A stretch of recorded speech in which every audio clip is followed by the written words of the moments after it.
തലസ്ഥാനത്തെത്തി വക്കാലത്തിൽ ഒപ്പിട്ട് മടങ്ങിയിട്ടും രാഹുൽ മാങ്കൂട്ടത്തിലിനെ കണ്ടെത്താനാകാതെ പോലീസ്. പ്രത്യേക അന്വേഷണ സംഘം രാഹുലിന്റെ പാലക്കാട്ടെ ഫ്ളാറ്റിൽ പുലർച്ചോടെയെത്തി പ്രാഥമിക പരിശോധന നടത്തി. മുൻകൂർ ജാമ്യാപേക്ഷ പരിഗണിക്കുന്നതുവരെ ഒളിവിൽ തുടരാനുള്ള നീക്കമാണ് രാഹുൽ നടത്തുന്നതെന്നാണ് വിവരം.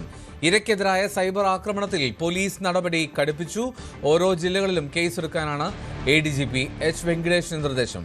അശാസ്ത്രീയ ഗർഭഛിദ്രം നടത്തിയതിനു ശേഷം യുവതി ചികിത്സ തേടിയ തലസ്ഥാനത്തെ പ്രമുഖ ഡോക്ടറുടെ മൊഴിയും കേസിൽ നിർണായകമാകും. രാഹുൽ പ്രതിയായ ബലാത്സംഗ കേസ് തെരഞ്ഞെടുപ്പിൽ തിരിച്ചടിയാകില്ല എന്നാണ് കോൺഗ്രസ് നേതാക്കൾ ആവർത്തിക്കുന്നത്. കോൺഗ്രസാണ് രാഹുലിന് ഒളിവിൽ കഴിയാൻ സഹായമൊരുക്കുന്നതെന്ന് CPM ആരോപിച്ചു.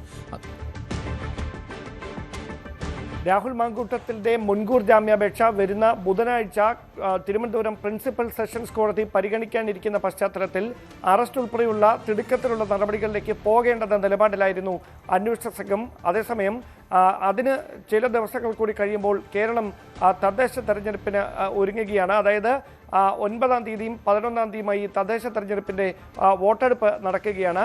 അതിനോട് അടുത്ത ദിവസങ്ങളിൽ രാഹുൽ മാങ്കൂട്ടത്തിനെതിരെ ഒരു പോലീസ് നടപടി ഉണ്ടായാൽ അത് രാഷ്ട്രീയ പ്രേരിതമായ നടപടി എന്ന വ്യാഖ്യാനം ഉണ്ടാകുമെന്ന വിലയിരുത്തലിൻ്റെ അടിസ്ഥാനത്തിലാണ് നടപടികൾ തിടുക്കത്തിലാക്കാനുള്ള ഒരു തീരുമാനത്തിലേക്ക് അന്വേഷണ സംഘം ഇപ്പോൾ എത്തിയിരിക്കുന്നതെന്നാണ് സൂചന.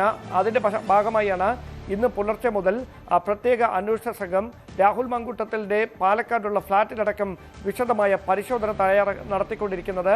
ആ പരിശോധനയുടെ ഭാഗമായി കണ്ടെത്തിയ വിവരങ്ങൾ അടക്കം ADGP H. വെങ്കിടേഷിന്റെ മേൽനോട്ടത്തിലുള്ള ഉന്നത ഉദ്യോഗസ്ഥരെ അറിയിക്കുന്നുണ്ട്. ADGPയുടെ നിർദ്ദേശം ലഭിച്ചാൽ ഉടൻ ഒരു തിടുക്കത്തിലുള്ള നടപടി അന്വേഷണ സംഘത്തിന്റെ ഭാഗത്ത് നിന്ന് ഉണ്ടാകുമെന്നാണ് നമുക്ക് ലഭിക്കുന്ന സൂചന. ADGP ആഭ്യന്തര വകുപ്പിന്റെ നിർദ്ദേശം അനുസരിച്ചുകൊണ്ട് MLA എന്ന ഒരു പ്രിവിലേജ് രാഹുൽ മാങ്കൂട്ടത്തിന് നിലനിൽക്കുന്നതിനാൽ ഏത് തരത്തിലാവണം തുടർ നീക്കങ്ങൾ എന്ന കാര്യത്തിൽ കൃത്യമായി ആഭ്യന്തര വകുപ്പിന്റെ നിർദ്ദേശം അനുസരിച്ച് മാത്രമാകും ഒരു തീരുമാനത്തിലേക്ക് എത്തുക. പക്ഷേ രാഹുലിനെതിരെ നിലപാട് കടുപ്പിക്കാനുള്ള ഒരു തീരുമാനമാണ് അന്വേഷണ സംഘത്തിൻ്റെതെന്നാണ് ലഭിക്കുന്ന വിവരം. അതിൽ ഏറ്റവും പ്രധാനമായി മാറിയിരിക്കുന്നത് ഈ യുവതി മൊഴി നൽകിയിരിക്കുന്നത് ഗർഭചിത്രം നടത്തിയതിനെ തുടർന്ന് താൻ ജീവൻ നഷ്ടപ്പെടാവുന്ന തരത്തിലേക്ക് വലിയ ശാരീരിക ബുദ്ധിമുട്ടുകൾ നേരിട്ടിരുന്നു. അങ്ങനെ രക്തസ്രാവം അനിയന്ത്രിതമായതോടെ തലസ്ഥാനത്തെ ഒരു സ്വകാര്യ ആശുപത്രിയിലെ പ്രമുഖ ഡോക്ടറുടെ അടുത്ത് ചികിത്സ തേടിയെന്നായിരുന്നു.